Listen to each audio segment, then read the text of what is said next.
Betejë e Albulenës përfundon me fitore të padiskutueshme për Skënderbeun. Ushtria osmane shpërbëhet dhe qindra ushtarë mbeten të vrarë ose të zënë në rrobë. Ndërta është edhe Hamza Kastrioti. I kapur i gjallë gjatë betejës, ai nuk vritet.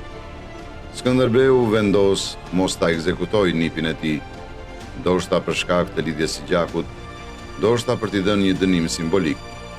Hamza i dërgohet në Itali dhe burgoset në Napoli. Pas disa vitesh burgim, ai arriti të lirohej.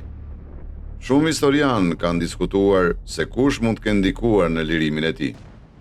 Burimet historike janë të paqarta mbi mënyrën e lirimit të tij, por dihet se pas daljes nga burgu, ai nuk luajti asnjë rol të rëndësishëm politik ose ushtarak. Disa të dhëna sugjerojnë se Hamzai u vendos përsëri në territoret osmane, ku jetoi në mbrojtjen e perandorisë, por pa ndikim real në ngjarjet e mëvonshme.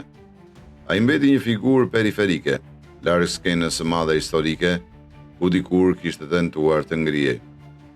Tradhtia ndaj Skënderbeut dhe dështimi në Albulen i damkosën emrin përgjithmonë në kujtesën shqiptare, si shembulli i atij që braktisi kombin për interesat personal dhe përfundoi i harruar nga të gjithë.